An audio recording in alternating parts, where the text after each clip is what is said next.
defining mentoring, one of those functions being helping mentees to see the transfer of skills and knowledge, in some cases from one sector to another. Can you talk about your relationship and how that might have been the case for the two of you? Sure. Thank you, Archie, and again, thanks to everyone that is here. It's such an honor to be amongst all of this awesome West Point woman power.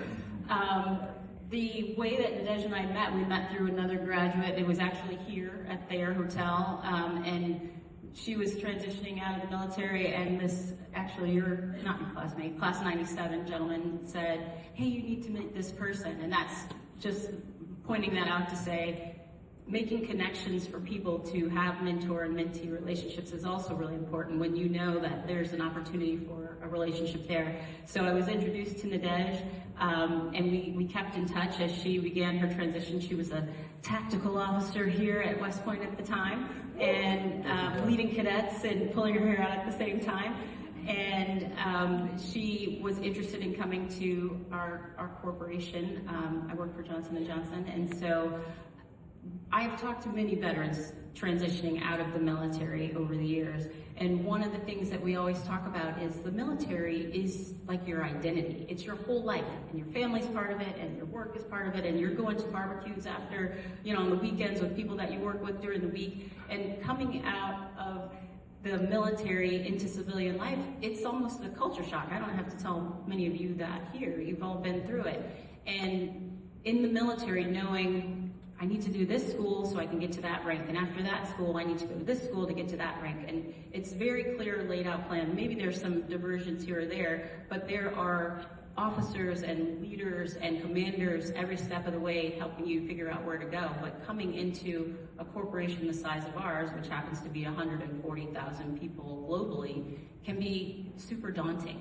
And being able to have a partner that can help you navigate that transition is really helpful. So I don't take any credit for the awesomeness that is Nadege, but she stepped into this multinational, global, huge company and crushed it, and is crushing it. In our leadership development program is where she began, and now is a HR leader all the way over in Juarez, Mexico, doing amazing things. And I don't take any credit. I'm honored to even think that she would think of me as a mentor, but it's that helping to navigate the language of corporate America versus the language of the military, and the political nature of relationships in a corporation versus the relationships that are in the military. And there's a savviness that comes with leading in corporate America that they don't, maybe somebody wrote a book about it, but I haven't read it. And it's certainly helpful to have, again, just that buddy system. She should absolutely take credit, so thank you very much. She kind of told me, come to this panel, and I was like, go back to West Point after being a tech and a cadet. I'm not sure I can do it, but I want to highlight one thing that you said, and it was about connection.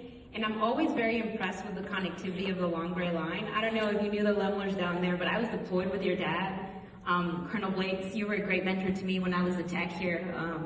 And then throughout the audience, Donna Brazel, she was the first woman that I met that graduated from the prep school. And I remember the day that you came and spoke to the prep school, and I was like, wow, that's impressive. I don't know if Diane Ryan is here, but she's also been a mentor to me throughout my career. And then, don't laugh at him, but one of my mentors at J&J is sitting in the audience. He's a Marine, once a Marine, always a Marine, Colin Creech. He's sitting here. There's no crayons, so he won't eat them. And then Colonel Nate Conkey, the prep school commandant, my old gymnastics instructor. Please don't give me a high 0 on this answer, but just it resonates with me, connection and how important that is. I think for me, one thing that Erica did exceptionally well was when you transition from the military, you're always questioning your worth. What do I bring to the table? What can I do? I was an AG officer for 11 years. I was a TAC officer here, and I felt very unsure of what I could bring to a corporation as big as J&J. And one thing that you told me still resonates with me is that we're adaptable, especially West Point women. We will adapt to whatever we need to adapt, and that's a skill set that you can't teach. I can't bring somebody and teach them how to be adaptable in certain situations. You learn that in Beast, you learn that at CLDT, at Camp Buckner, gymnastics class, Colonel Conkey. But that's a skill set that's a piece of advice that I've taken with me, and it's certainly helped me navigate. For those of you, like what Erica said, I lead a team of doctors and nurses down in Juarez, Mexico for J&J. I'm not a doctor, I'm not a nurse. I know nothing about Mexican law, but I'm adaptable.